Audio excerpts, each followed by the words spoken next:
To make concern, it's a cool podcast. Listen with your friends or listen with your dog, man. Subscribe today or I'll be in your closet. To make concern, that's a really cool podcast.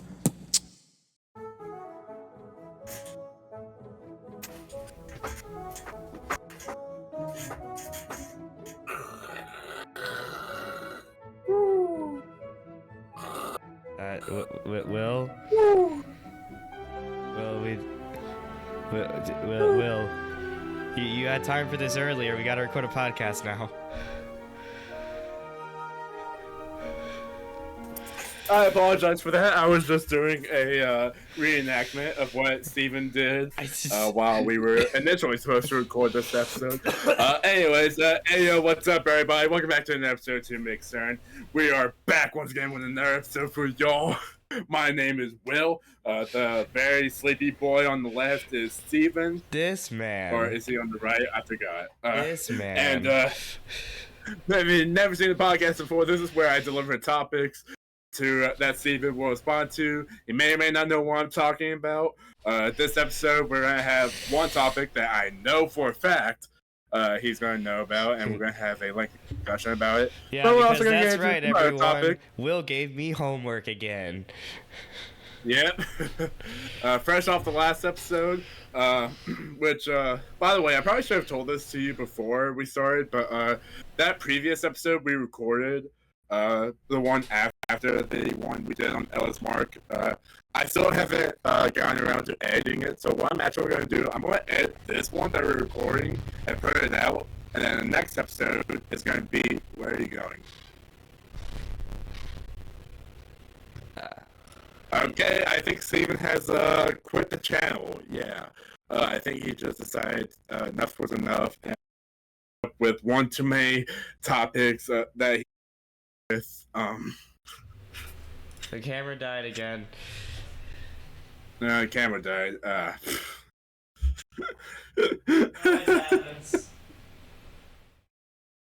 The camera is trying to sabotage our podcast. That's an old joke. It's just an old joke. Alright, Steven is trying to troubleshoot his dying camera. I don't know why it does this. It just randomly goes out. Okay. Oh, there he is. There he is. It went pink for a second, but is now returned back to its blue tint color. Hopefully and that Steven. works. Hopefully that works. Steven is here. He is alive. In all of his glory, yes. And I'm kicking, yes. Yeah. But considering that, I haven't heard a call from you yet. I assume that's gotten better. Yeah, that may not remain the case throughout the entire episode. We'll just have to see. Okay. Just wanted to make sure. Just to ensure, make sure both of us are healthy. In order to ensure that today we will have a banger episode. Oh, it'll be a banger for sure. It'll be a... Yes.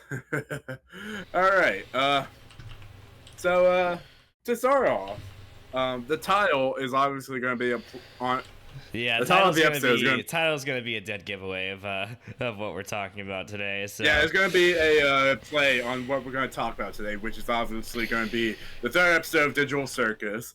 But before we get to that topic, let's get to something that Steven he came to me with, and this is a topic that I was already gonna be aware of, but Steven just had to rub it in my face. Let's talk about, I know this let's one. Talk about, let's talk about okay, first of all, we should probably give some context for those viewers who don't pay attention to this particular topic, but on Saturday is the day when the colleges go and they play football. Just the colleges. Yeah, just the colleges. They go and they play football against each other. And, there's always going to be the teams that are known to be really good and the teams that are known to be not as good. And two such teams played each other last Saturday, including the team that Will likes to call himself a pretty big fan of.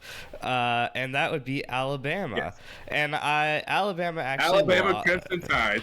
Alabama Alabama actually lost that game, and I would like to ask Will to be the one to tell the viewers which team did Alabama lose to on Saturday, Will?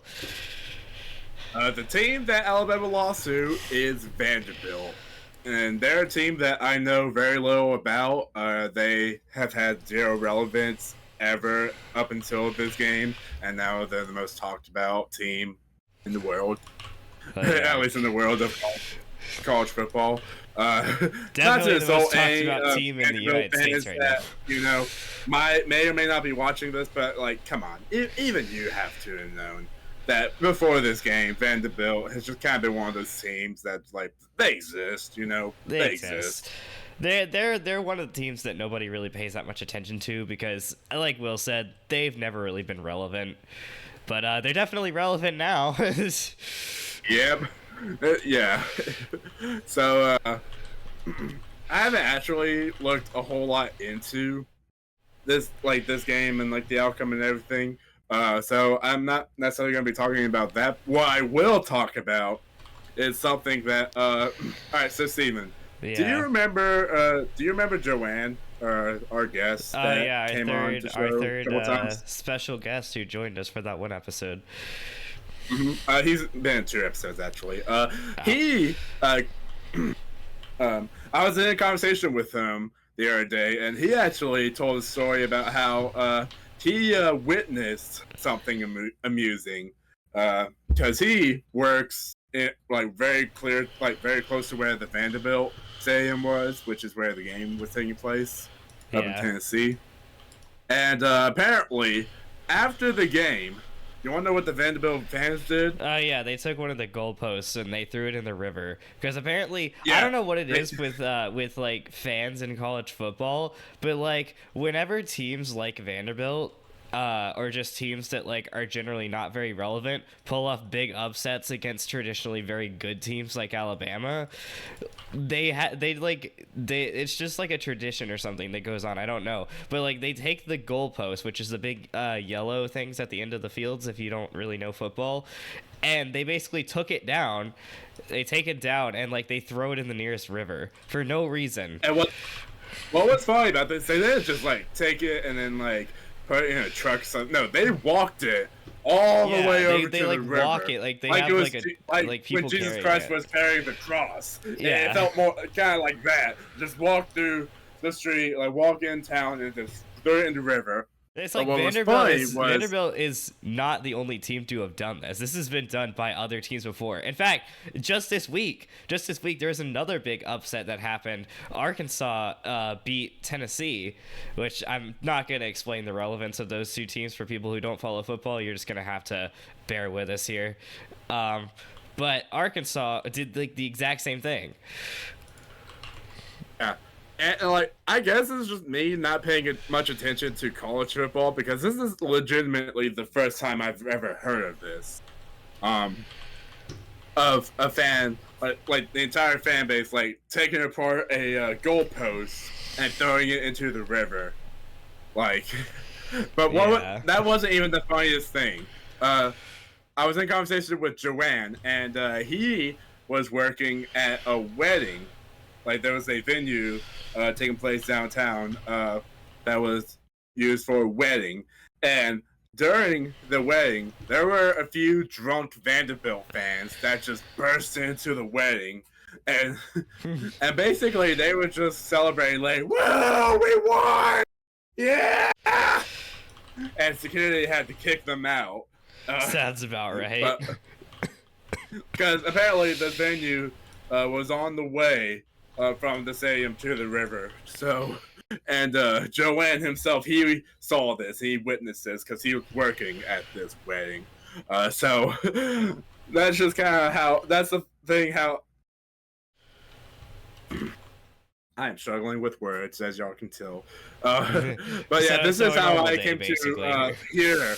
That's how I came to hear about this whole thing when he was telling me about what happened.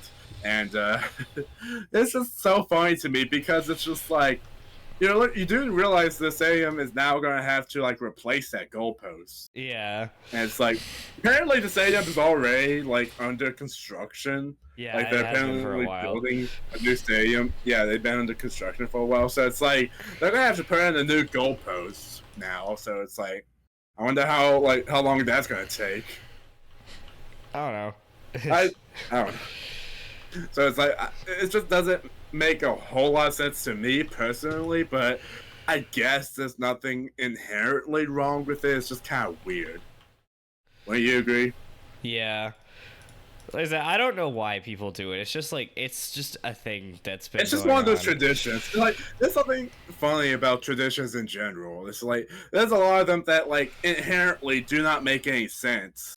But because it's under the pretense of it's tradition. It's tradition. That makes people like, more. Why are you doing it? Because accepting of everybody else has done it before. So like, it's just what we do. Like I could like get a group of people to do something totally outlandish, but then we'll just tell people, "Oh, don't worry, it's tradition," and like people will hear that and they'll generally be like, "Oh, okay." Yeah, okay, that makes sense. I don't know. Your Honor, it was tradition for me to run over that 5-year-old. You take it to court, and your only defense is, Your Honor, they were just upholding tradition. If you place the guilty verdict, you're going to be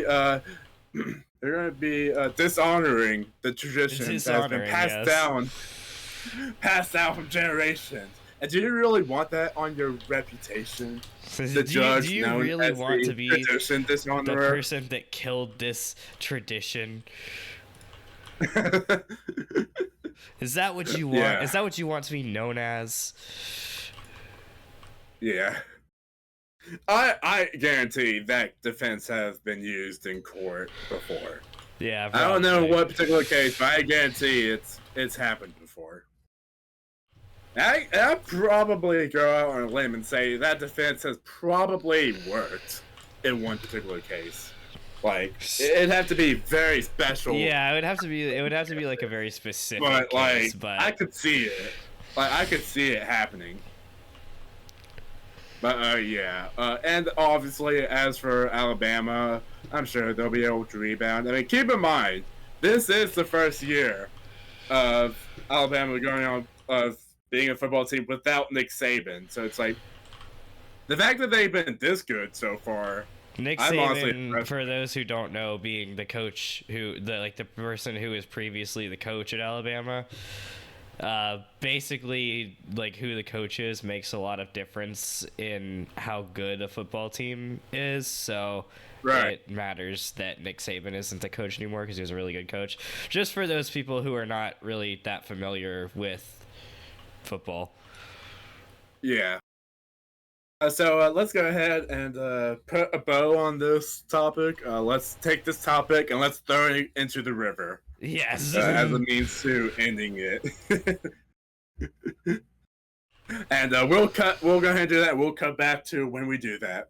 Okay, and we're back. That was a really smooth transition. You didn't even realize there was a cut there. It was just so seamless. Yep, just seamless. All right, let's go ahead and get into it. Digital Circus, the amazing Digital Circus. Yes, the Digital Circus, which is in fact amazing. In fact, amazing. What makes it amazing? Well, I mean, let's see in this. Yeah, let's see. We'll see what makes the circus so amazing.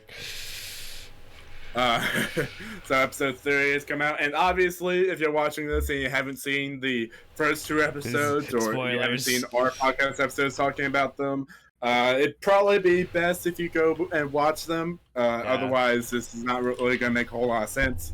But basically, also in case it wasn't already obvious by the fact that we're talking about it, spoilers for episode 3 warning. Yeah, spoiler alert, please. If you Don't yell at us. Don't yell at us. We warned you. if you haven't seen this indie show yet, I encourage you. It's on YouTube, and also, I'm not sure how much you know of this yet, Steven, but apparently this show is now on Netflix as well. They got it on Netflix? Like, no way.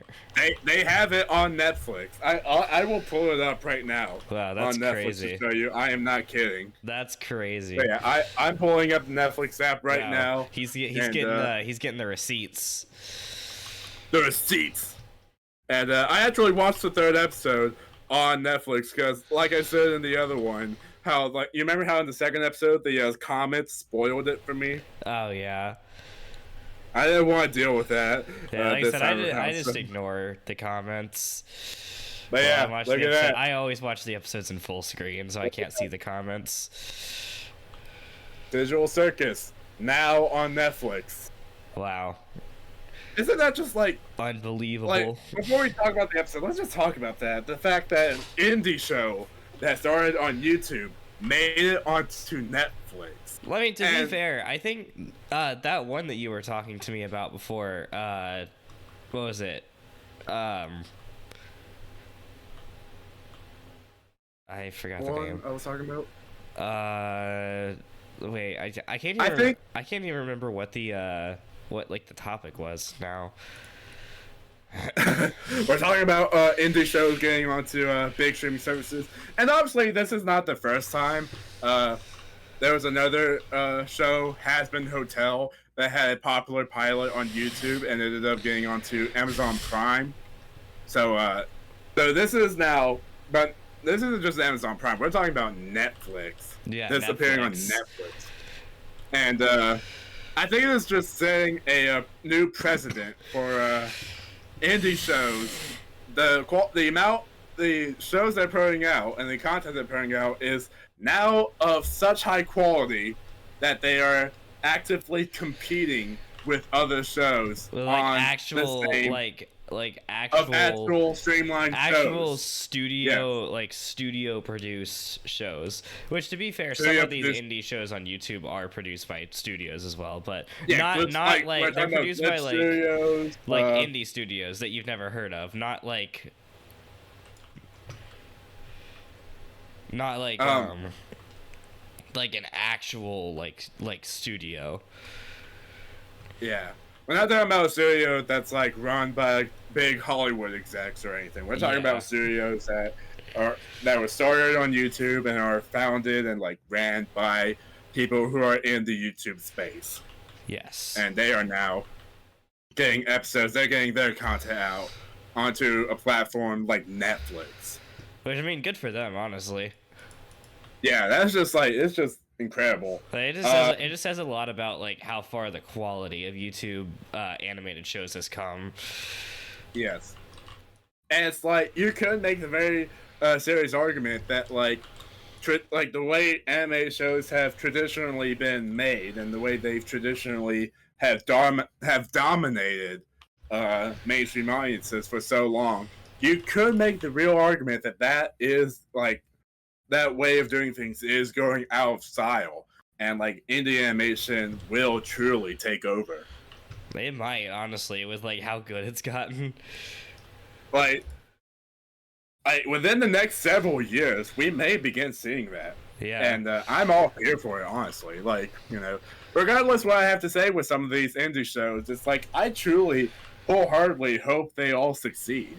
I truly hope that they all will open the doors for even greater storytellers and even greater animators, even greater like people who make content, not having to be bound by executive notes or like having to fit whatever bullshit agenda or anything like that. People who only want to create the best possible entertaining piece of media possible.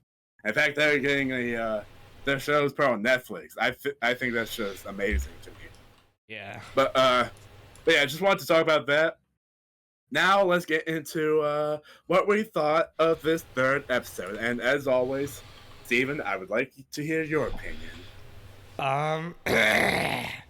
Okay, so I do want to point out before we get into it that it has been a minute since I saw like the first two episodes on the pilot, because obviously Right. these episodes have quite a bit of space between them coming out, because Right. I like to think of it as they're working very hard on them to make them as Yeah. high quality as possible. Right. And so I kind of do tend to like forget about what happened in the previous episodes just because it's been a while since I watched them. Right.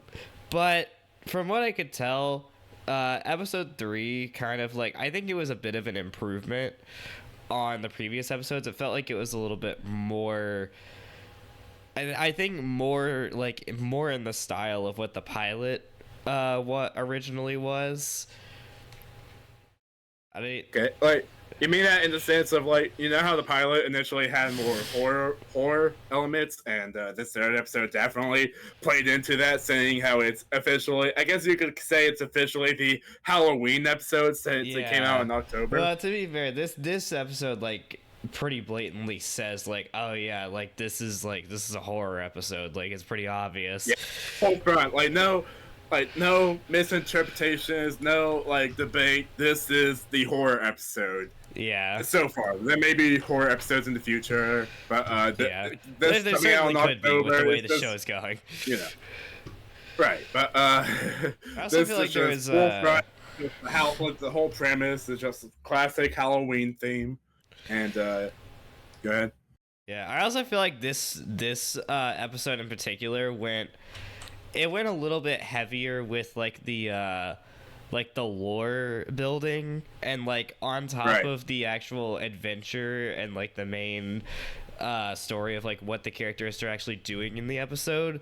This episode went a little bit deeper into the background story of like, you know, like the backstory of the characters and the backstory of like the digital circus and stuff like that. I think we got a lot of lore information out of this one. A lot of background, like a lot, like we get an in-depth backstory on one of the characters, Kinger. They get an in-depth backstory on a few of the characters, actually. Yeah, we get some deep insight into how Zubul feels about not only herself but also about the circus, and we also get to see a little bit of Kane's perspective as well. Yeah, and of course we get to see Pomni as she continues to try to process this new world that she's in, and you know, her new surroundings and like how the world works and everything.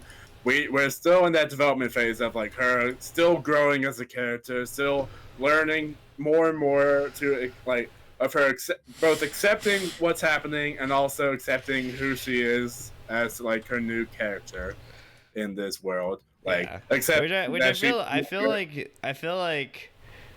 the show is kind of moving more towards like a universal acceptance of like, this is just the way like of the like being in the digital circus. Because if you remember the pilot, when Pomni first gets there, she's like freaking out, like she has no idea like where she is, how she got here, and like the only thing that she wants is like to just leave. And I think that the show over the last few episodes has continuously been moving further toward a state of Pomni just like understanding, well, this is just the way things are now. I'm here. This is just how it is, and just like forgetting about the overall like as a whole, like the fact of being in the circus and moving more like because most of the character building has been a matter of like Pomni kind of coming to terms with herself as a character within the circus, and there hasn't really been a lot of discussion like since the pilot. There hasn't really been a lot of further discussion on like the circus as a whole, and and like, you know, the world that presumably still exists outside of the circus that the characters originally came from, and like if like the real world, if they still are like, you know, secretly in the background, like deep down, still want to find a way to maybe like get out of the circus and back to that world.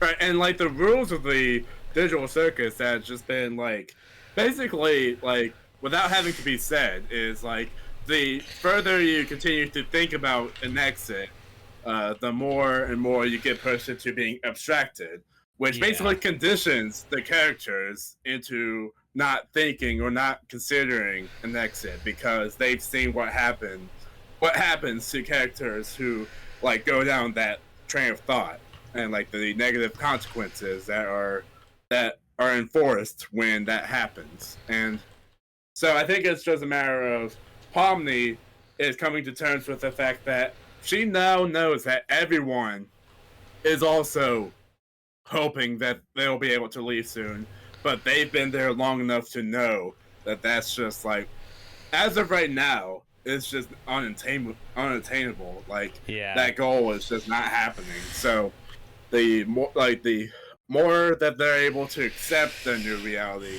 the happier they'll be. So Yeah. And that probably is like the way that they're thinking about it. so so with all that being said, all that to say, I assume that is to mean that you like this episode a lot. Yeah, I mean, I thought it was a pretty good episode. Yeah. And I'd have to say I pretty much agree with you. I think, hands down, this is probably my favorite episode of the series so far. I like this better than the pilot. I think I still like the pilot just a little bit more, just because of how much information and lore was like crammed into that one. But Good. I think after the pilot, this is probably the next best episode. I think I like this better than the pilot for a couple of different reasons.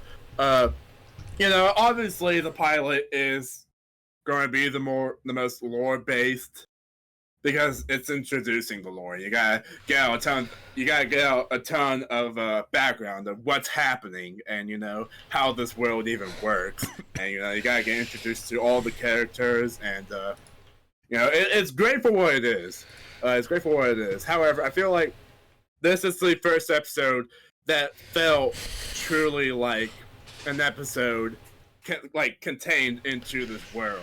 Like by this point, you now know all the characters. You know generally what's happening every day in the circus. They go on a new adventure that Kane sets up, and they deliver on that new formula. But they're able to expand not only on some of the characters, but they're also able to expand on what the show has been able to do thus far. Like, this is the episode that I think is the best when it comes to setting a certain atmosphere with its horror. Like, obviously, this is a show that has had psychological horror in the other two episodes, with the first one being like Pomni when she runs into the door, like exit door and goes through that office space and continual loop.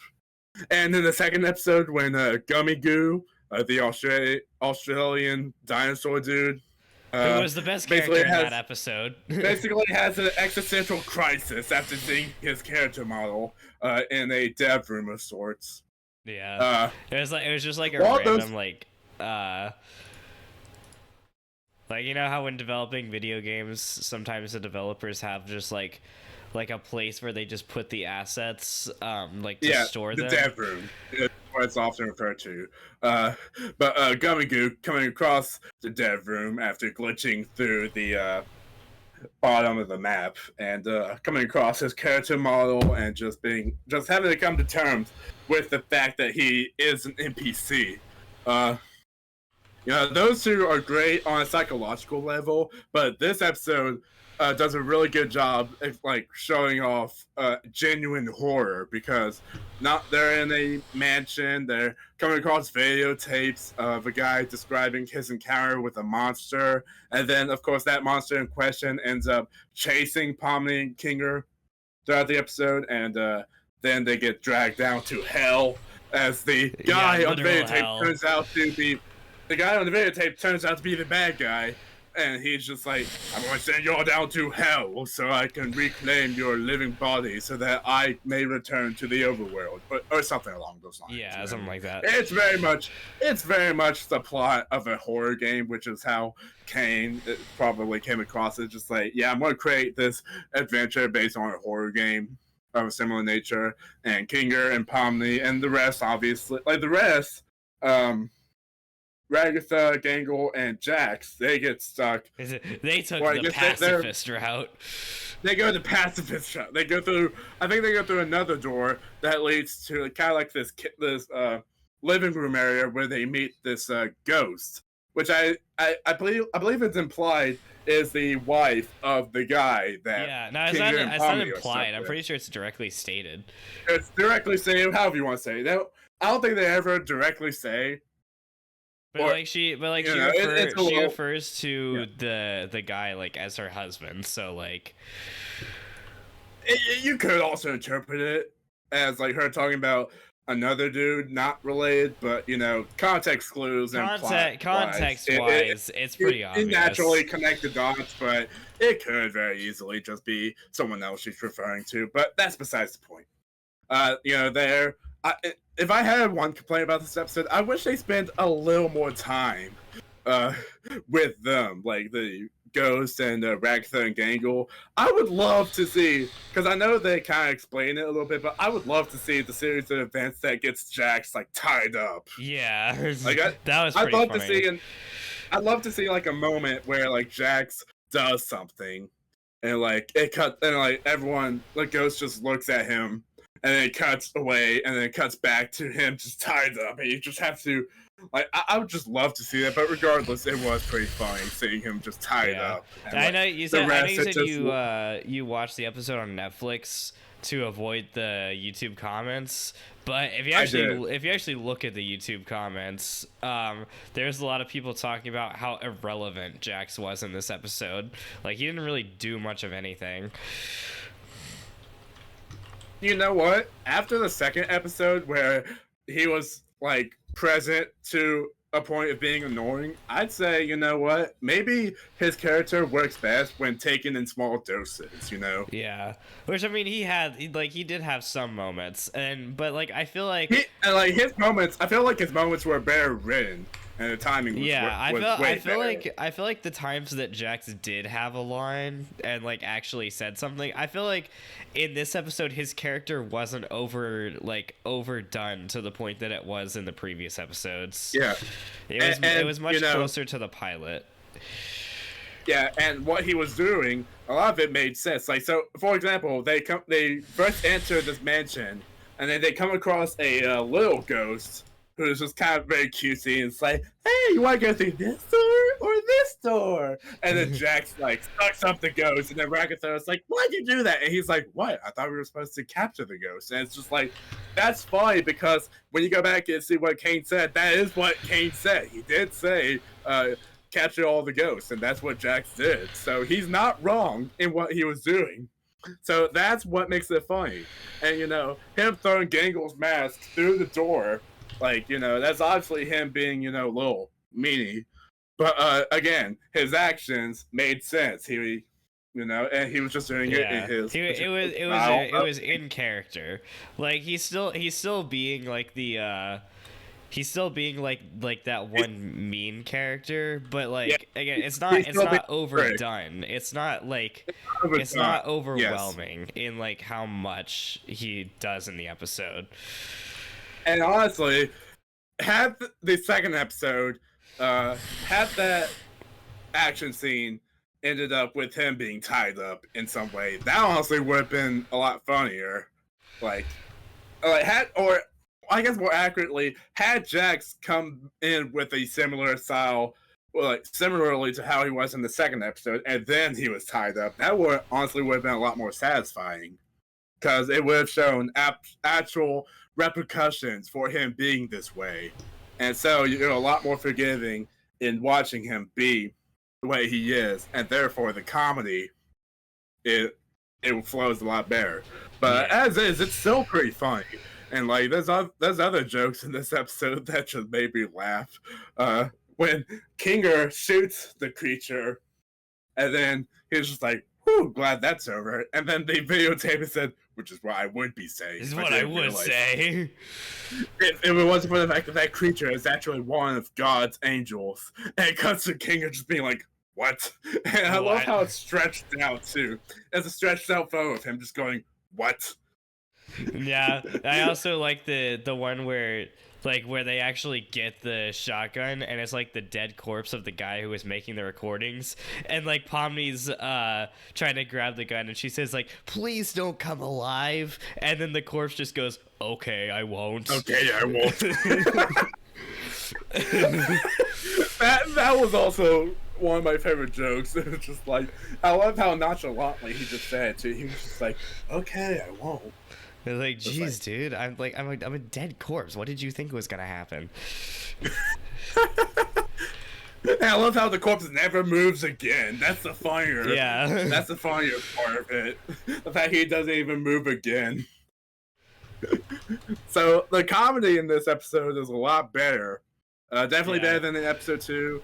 I didn't go as far as say the comedy. A lot more well executed in this one. I didn't even go as far as say it's better than in the pilot. Like, the strength of the pilot came from how interesting the story was, not necessarily how hilarious. Like, it was funny, but it wasn't like hilarious. Yeah. This episode right here was hilarious, and on top of the fact that it's also the most horror based, and it's also the most emotional because let's go ahead and talk about that second half where Kinger basically fills us in on his backstory, and kind of we see a different side of Kinger from what we've seen up till now. Like, we've seen hints and like bits and pieces of a more sane side to Kinger, but now we see him kind of hints of like when that side of him actually comes out too. Right, and this episode they make it clear that him turning sane and like actually being like sound in mind occurs whenever he's surrounded by darkness, and it's explained to us in this tragic backstory of when he and his abstracted wife are in this pillar, like this pillow fort, and they're just sitting there, and like we get to see his wife, who is abstracted, and going off of what we know in the first episode, all we've ever seen of people who are abstracted is they're just this like crazy like monster. They're just like blood hungry. They're just like attack anything that moves, and it's just like insane. But then we see this abstracted creature in the dark who's just like, it's described to us as like having calmed down and like kind of becoming more stable, and Kinger only being able to share one final moment with her before, as he says, she was sent back to the pillar, or the wherever it's called, where the pit, whatever. Yeah, wherever they put the abstracted people. Yeah, and it's like it's genuinely touching, like not touching, but it's genuinely heartbreaking hearing him talk about it, and then him going on to like tell Pomni to cherish the people around him, because you never know when they'll be gone and stuff. It's just like, it really is an emotional episode through and through, and we get to learn a lot more about Kinger. And of course, this is also after Pomni. Throughout the entire episode, she's just getting increasingly angry, increasingly frustrated at like her still being in this situation, and then eventually, when she's there and she has her whole, of course I'd be in hell, why wouldn't this be hell? Like, after that speech, like, eventually she just sits down and she just starts crying. She just eventually just breaks down in tears. And that's when Kinger finally sits down and he talks to her about this. So it's just like, it was just a really sweet moment seeing Pomni connecting with Kinger. But to be fair, I don't really blame her. And like, no one can blame Pomni for what she's experiencing. Like, based on these first 3 episodes, like, no one can blame her. Yeah. Like, this is a scenario where it's just like, if you were in this situation, you'd probably have a moment where you just have to break down. You'd probably just break down in tears, you weak little. Yeah, that's right. That's right. Half a male like myself, I wouldn't get emotional over this. I'd take it like a boss. I'd be like, Jack. Yeah, I'd take it like a boss. Hey, what's up, bitches? I'd just make everybody else suffer. Yeah, this is my world now. Amazing Digital Circus, now more like the Amazing Jack Circus, bitch. Probably what Jack thinks on a daily basis.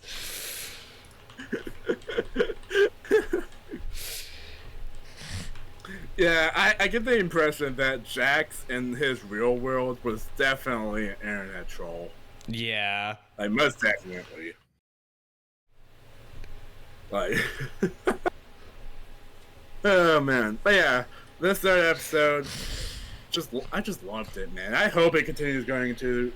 I hope all the episodes continue going in this quality, like, are equally this good. You know, second episode, I will say, this about the second episode. If you remember back in the episode where we talked about it, I did talk negatively about it. But honestly, after during the episode talking about Ellis Mark's pilot, I did go back to the second episode and it did grow on me because it's just like looking back on it, it's actually not that bad of an episode as I was laying on. I think it was just more of a I had high expectations for it that weren't necessarily being met. You know what I mean? Yeah.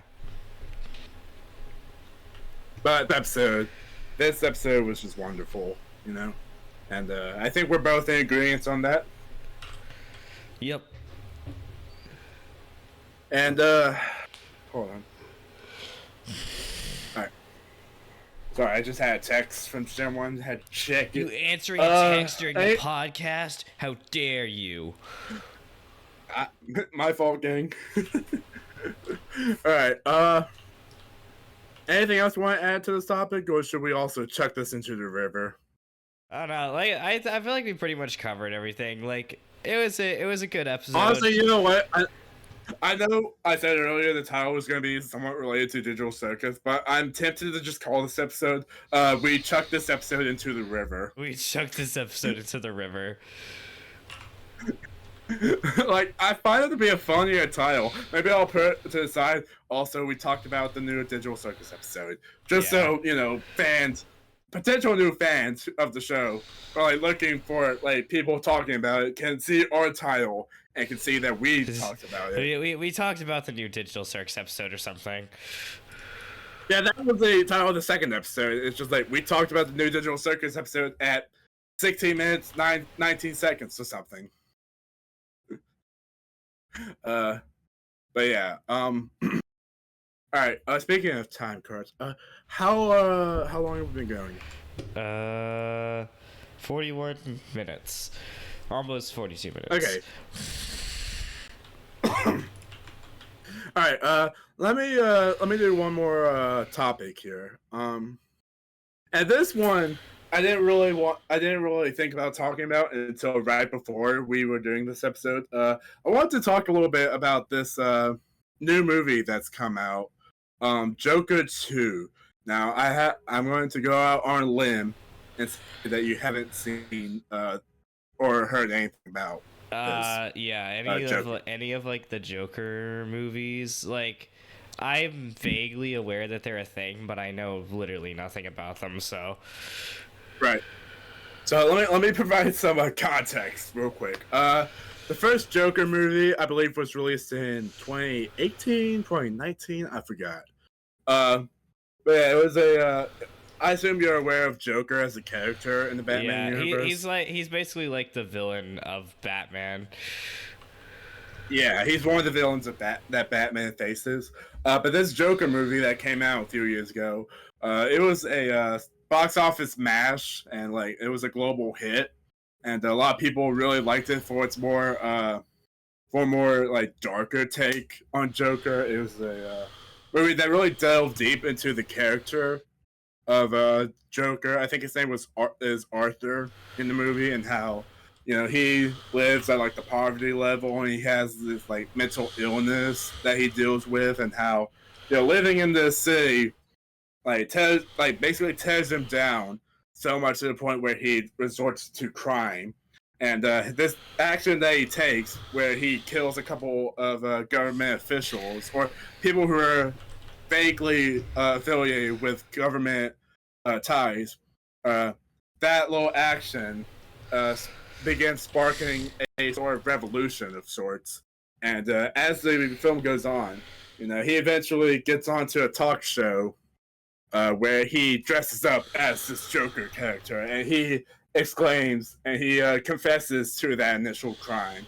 and then he shoots the talk show host. Did you ever see that clip of like? No, I haven't. It kind of became a meme of how like, hey, here's another joke for you. What do you get when you cross a mentally insane patient with a city and with a society that doesn't care about him? You get what you fucking deserve. And he takes out a gun and shoots the host. Yeah, I've never seen that one. It kind of became a meme on the internet because it was kind of like an iconic scene, and then that action sparks further riots, and basically after the Joker's detained and is on his way to prison, his cop car that he's in gets crashed into by a rioter, and the Joker he is taken out of the cop car, and he stands on top of the cop car. He paints his big red smile, and he's just on top, just like this revolution. And yeah, that's basically a summary of the first movie. And I say all that to say there was a lot of hype about this sequel that was coming out, as you may expect, with a critically acclaimed movie. When you hear it's going to have a sequel, you begin thinking, how could they possibly recapture the magic? How could they possibly improve on this? Yeah. And with that, what they decided to do is they brought Lady Gaga on board, which I don't know if you know who that is. That's also someone who I'm vaguely aware of their existence. She had that one song. I forgot how it went. It was like Bad Romance. Da, da, da, da, da, da, da. Oh wait, no. She also had that song. It's like pop pop poker face, pop pop poker face, do pop pop pop poker face. Yeah, so that's all you need to know. She's a very well-known singer, pop artist, and she was casted to be Harley Quinn in this second movie. Which I don't know if you know who Harley Quinn is in the Batman universe. She's basically the Joker's girlfriend in the universe, right. And so she was cast to be Harley Quinn in the second movie. And what the second movie was going to be, Todd Phillips, the director of the first one, he said the second one's going to be a musical. Oh boy. And yeah, they did it. They made the movie. It came out, and let me tell you, it didn't just bomb. It bombed worse than a lot of recent bombs. Like, were you ever? I think we may have talked about this in an episode a couple of years ago, but we talked. But oh wait, no, I think this was before the podcast. But there was a movie that came out called Morbius that became a huge meme because of how much it bombed and how unremarkable of a movie it was. You remember that meme at all? No. Man, I do not know a lot when it comes to like movies and stuff.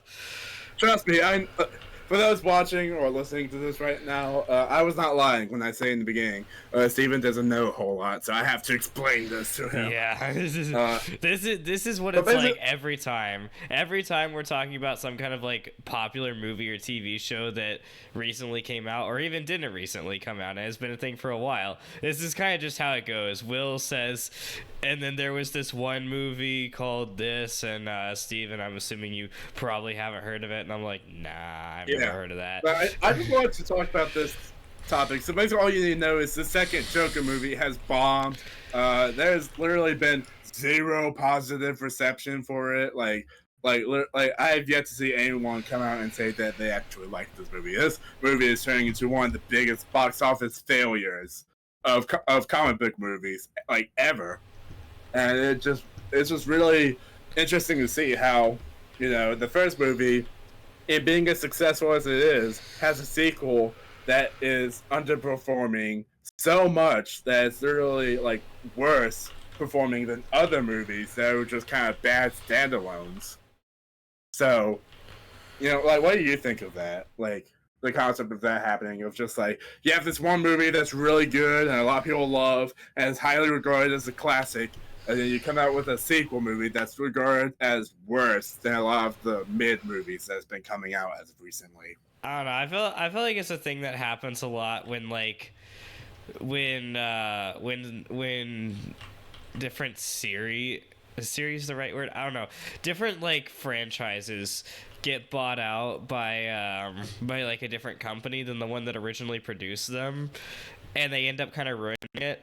Like I think okay, so I like Star Wars is like it's not like the best example, but it's an okay example.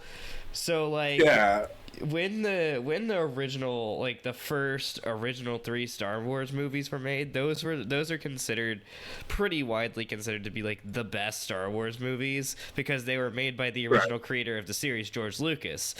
And George then Lucas. and then you have the prequels, which I don't remember what happened with them. They're not like that bad, but a lot of people hate them. But I think George Lucas was also behind those movies as yeah, well, and I but think at it was some kind of point, when George Lucas was kind of off his rocker a little bit with his yeah, directing. at some point, Star Wars the franchise got bought out by Disney, and that was when the three sequel movies were made. The three newer ones, starting with whichever one it is. Force Awakens. Yeah, that one. I don't remember the names of the newer ones anymore. And those newer ones I think it are went Force Awakens, something, and then Rise of Skywalker. yeah, something like that. And then they came out with a bunch of other one-off movies like Rogue One and Solo and a bunch of other Yeah. ones. They have like a million Disney Plus shows now. Yeah, basically. That's what happened when they got bought out by Disney. But the point being that the sequel movies, like the later ones that were made after, are pretty widely considered to be just bad and low quality compared to like the originals. And so, like, I think that's just something that tends, like I said, it's not really the best example that I could have come up with, but it's just something that I tends get what to you're happen when new companies buy out older like ideas for movies, um, and then those new companies like don't at all follow the original idea or premise of what the show is supposed to be about or the movie was supposed to be about, and so they make a sequel to it that's just like completely ruined or something like that. Right. I get what you're saying, but here's the interesting thing about this movie. And it's like it's not uncommon for sequels to come out made by different directors from what the first movie was. But the case with this is the case where the same director, the same people behind the first movie came together to make this movie, and it turned out to be bad. So it's just like what happened Yeah. with the first one that made it so good, and like Which what were the that missing could pieces? just be that could just be a thing of like how they decided to make the movie. Like they just came up with a concept that they wanted to use, and it just ended up completely not. You wanna know working. what's funny? You wanna know what's funny? You wanna know where this like idea for like turning it into a musical came from? Probably a Disney movie. It came from I think it was either the director or the actor who played Joker, Joaquin Phoenix. They got the idea of this movie in a dream that they had. It's so okay. So take note, everyone. This is what happens when you follow your dreams. You end up making a movie that sucks and doesn't do well in the box office.